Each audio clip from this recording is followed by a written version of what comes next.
Today's episode is brought to you by Mazars. SoundCartel.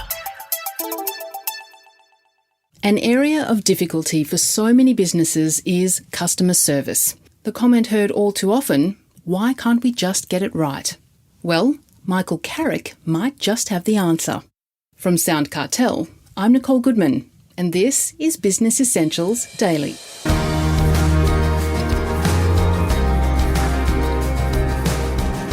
Michael Carrick's been presenting and running workshops for more than 30 years to some of the biggest businesses in the land, including councils, federal government and professional services. And his audiences very much appreciate his humorous, down-to-earth approach and the practical advice he offers. He says our first task is to help staff develop their own sense of empowerment, because once they feel empowered, they'll be much more confident to help others. It's all part of Michael's belief that if we take care of our people will take care of our business. Instead, though, we're giving them the wrong advice, as Michael explains to Heather Dawson. Most companies that I've dealt with, and my knowledge of most companies, is they often say to their people, treat the customer the way you'd like to be treated. And when I'm talking to companies, I say, do not under any circumstances say that. That is totally the wrong thing to say, because you have no idea of what that person's expectations of themselves as a customer is. Telling people how they should act, speak, behave towards a customer just does not work. To change the individual mindset about what they expect as a customer, so therefore their expectations rise. The employees' expectations rise. So when they are faced with a customer who has a higher expectation than normal, it doesn't faze them. It's okay. They understand. They don't give them what I call the look. And the look is, who do you think you are? Someone needs to put you in your place, and I'm just the one to do it. And a lot of people know the look because they've either given the look or they've received it. So changing people's perception of their own empowerment in their life, firstly, and in their role as an employee will help their relationship with their customers. Now, if you're a frontline staff and you're at the receiving end of a tirade from a rude customer, it's pretty hard not to take things personally, isn't it? So what can you do? What's really the best way to respond? The staff member can attempt a number of things. They can attempt empathy. Depending on how irate the customer is, they can just stand there, because I can guarantee you, no matter how irate the customer is, they will run out of oxygen. And they can attempt at that stage to say things like, I totally understand your frustration. You know, if I was in your position, I'd feel frustrated too. They can say all these sorts of things. Very hard to give you all of them at the moment. However, I must also say that depending on how irate the customer is, they can let them run out of oxygen, and they can say, you know, unfortunately, there isn't anything I can do further. However, what I can think of is, what about if I go and speak to my manager and see if they can help you further, etc., etc. But they don't have to take it personally. And if they have a stronger sense of empowerment, they won't take it personally. Exactly. Now, from an employee's point of view, though, Michael, what's the impact of feeling disempowered throughout the working day? Well, you will hear constantly, wherever you go, people say, I don't have a choice. I didn't have a choice. And I'll say, you always have a choice. As an example, a company in Sydney I was working with recently, and a guy was saying, oh, it's all very well for you to say, but, you know, this is terrible and this is shocking and this is what the organisation's doing to us, et cetera, et cetera. And I said, well, tell them. And he said, well, they probably wouldn't listen. I said, well, don't tell them. He said, well, someone should tell them. I said, well, you tell them. And he said, well, I'm not going to listen. I said, well, write them a letter. He said, well, they wouldn't read it. I said, well, don't write it. So I'm trying to hand him choices. He's not used to that. He's used to disempowerment and say, I didn't have a choice. Yes, okay. Now, you've made the comment, Michael, that people hire a heart, not a pair of hands. Where are you going with that? Well, oftentimes people in senior positions, owners of businesses, sometimes forget that they're hiring a heart and not a pair of hands. And because they're hiring a heart, they need to look after the heart. And if they look after the heart, everything else will fall into place. So I would say to people, if you look after your people will look after your business. It follows on. Absolutely. I've seen it time and time again. And as an example, when I was in the corporate world, one of my positions was managing a place, and I had 300 people. And I had a management team of 6 people or something. And my job, as far as I was concerned, was to walk around all day and chat to people, see how you're going, how's the family, etc., etc. And some people listening to this may say, I haven't got time for that. Well, maybe you should make time.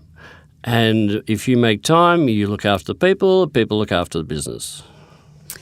You would like us to think about the influence we have with every person that we interact with in our lives, because with every interaction we have the power to make a difference. Absolutely. I have customers everywhere I go. I walk into a baker's recently and there's a 17-year-old young lady standing behind the counter. She's just been abused by 2 people who look like adults. Aren't very nice people. And very quickly, she was in tears. And she just became my customer. She doesn't know this, but she just became my customer. My job is to lift her up, lift her out of what she's in, rather than just walk away or even collude with her and complain to her about how nasty those people were. That's not going to get her anywhere. I have to do something. So, as an example, I said, oh dear, this is not good. We can't have you like this. And she's got tears trickling down her cheeks. And I said, I can absolutely assure you, they have nothing to do with you. They were like that before they walked in the door, and they were like that when they walked out. As a matter of fact, before they walked in the door, they stepped in something. That's why they're like that. As a matter of fact, it was so bad, it was from an elephant. And she started laughing. So you started smiling. So she started laughing. So I'm lifting her up. I'm lifting her out. She doesn't need to carry that around for any longer than possible. So that's my job wherever I go. So what would you like to say to business owners as they interact with their staff in terms of what all this uplifting, empowerment and so on? Words trigger pictures, which triggers emotion.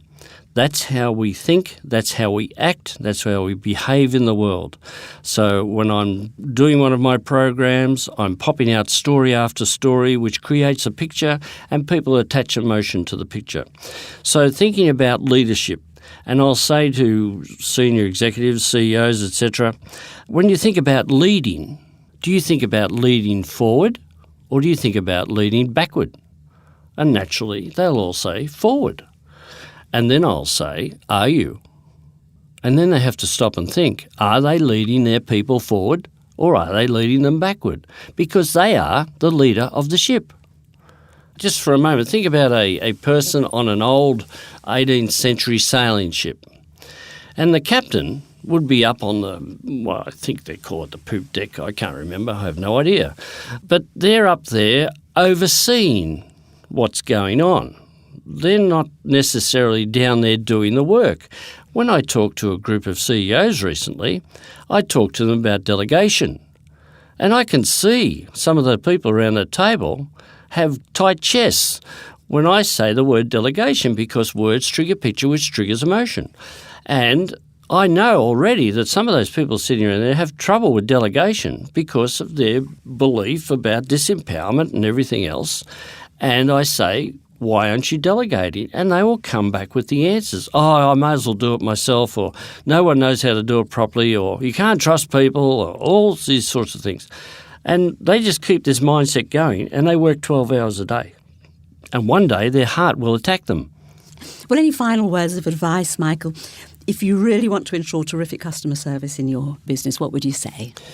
If you're going to ensure terrific customer service, get people to change their mindset about their own self as a customer. They will not do it just because you tell them. There are companies out there at the moment in Melbourne right now, and there's 50 companies and they're having a customer service training program. And somebody is standing there with a PowerPoint presentation with a laser pointer, and they're pointing to stick figures on a board and saying, now this is what an interaction with a customer should look like. Can you imagine for one moment the hundreds of thousands of dollars being poured in that as we sit here speaking, and it's going down the drain? Because people will sit there for the day, then they'll go home and they'll tell their partner, well, that was a waste of time, etc., etc. So you're nodding. So when I say this to organisations, they nod too. They cannot find the key.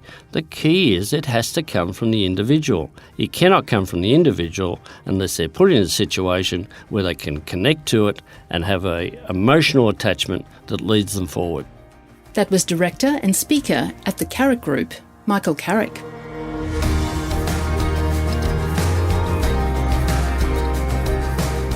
This episode of Business Essentials Daily is produced by the team at SoundCartel. Thanks for listening. I'm Nicole Goodman. We'll bring you more Be Daily tomorrow. Follow at BE Daily Podcast across social media and head to bedaily.com.au for more from the Business Essentials Daily podcast. SoundCartel.